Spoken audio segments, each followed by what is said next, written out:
অর্ধবিশ্বাসী, এটা শোভা দেয় না। হালেলুয়া। আমি পড়ছি মতিনিকেতে সুসমাচার 3:10, এখানে কি লেখা আছে? আর এখন এই গাছগুলির মূলে কুড়ালি লাগানো আছে, অতএব যে কোনো গাছে উত্তম ফল ধরে না তা কাটিয়া আগুনে ফেলিয়া দেওয়া যায়। Hallelujah, hallelujah. মনে করো এখানে আমরা সকলেই মনে করো পেঁপে গাছ, ঈশ্বর আমরা পেঁপে গাছ আমাদের চাষ করেছেন, সকলে পেঁপে গাছ। এবার তোমাদের কি প্রয়োজন?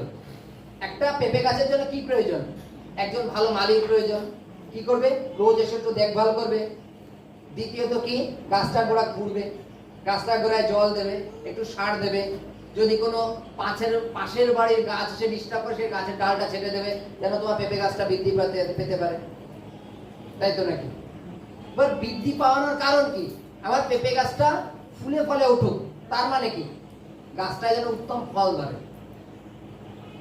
আর যদি আমি বাগানে এসে, প্রভু যদি বাগানে এসে দেখছে যেখানে যদি 20টা গাছটা আছে তার মধ্যে হয়তো 15টা গাছে ফল ধরছে আর 5টা গাছে ফল ধরছে না, বাইবেলে লেখা আছে প্রভুর হাতে কুড়োলও আছে,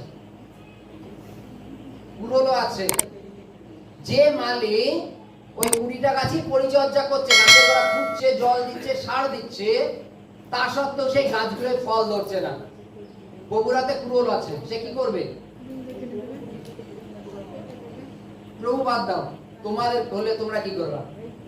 তুমি একটা পেঁপের বাগান লাগিয়েছো এবং পেঁপের বাগানে তুমি কি আশা করবা? যেন প্রত্যেকটা গাছে পেঁপে হয়। সমস্ত রকম পরিচর্যা দিয়ে পরিষেবা দেওয়ার পরে যখন তুমি ওই 1 সপ্তাহ পর পর পেঁপে ভাঙার জন্য যাচ্ছ, দেখছো 15টা গাছে পেঁপে হচ্ছে আর 5টা গাছে পেঁপে হচ্ছেই না, কোনোদিনই হচ্ছে না, তুমি কি করবা? ঘরের থেকে আগে দাঁটা এনে আগে ওটাকে কেটে ফেলে দেবা, যে ফালতু একে আর জলও দেবো না, সারও দেবো না বা কোনো পরিষেবা দেবো না। ওই এর পরিবর্তে দরকার হলে অন্য গাছ লাগাবো। এর পরিবর্তে কি করবো? আমরা ওই জায়গাটায়, ওই মাটিটায়, ওই সারের আমরা দরকার হলে অন্য গাছ লাগাবো, তাই তো নাকি? আজকে তদানুসারে তোমরা জল পাচ্ছ, ফ্যান পাচ্ছ, আলো পাচ্ছ, লাইট পাচ্ছ, সুসমাচার পাচ্ছ, সমস্ত রকম সুবিধা পাচ্ছ, শোনার জন্য মাইক পাচ্ছ। এইবার যদি তোমাদের মধ্যে ফল না হয়, বাইবেলে লেখা আছে গাছগুলোর গোড়ায় কুড়োল লাগানো আছে, শুধু কোপ দেওয়াটা বাকি আছে। যদি তোমরা উপযুক্ত ফলে ফলবান হও তাহলে তোমাকে কাটবে না, আর যদি উপযুক্ত ফলে ফলবান না হও তোমাকে কেটে আগুনে ফেলে দেওয়া হবে। হালেলুয়া। আমরা কি নিজেদের কখনো পরীক্ষা করে দেখেছি যে কোনো একটা বিষয় যেটা আমাকে প্রভুর থেকে আলাদা করে দিচ্ছে, আমি কেন উপযুক্ত ফলে ফলবান হতে পারছি না? কেন আমার মধ্যে প্রেম থাকছে না? কেন আমার মধ্যে লোভ জিনিসটা যাচ্ছে না, ক্রোধ জিনিসটা যাচ্ছে না, হিংসা জিনিসটা যাচ্ছে না? কেন যাচ্ছে না? এটা কি আমরা একবার ভেবে দেখেছি? হালেলুয়া। আমরা প্রভুর থেকে সমস্ত কিছু ভালো কিছু আশা করি, অথচ প্রভুকে ভালো কিছু দেওয়ার আশা করি না। প্রভুর থেকে ভালো কিছু চাইতো নাকি? এমন কিছু হোক যা কিনা লোকের বাড়িতে না আছে সেটা যেন প্রভু আমার বাড়িতে হয়, তাই তো নাকি?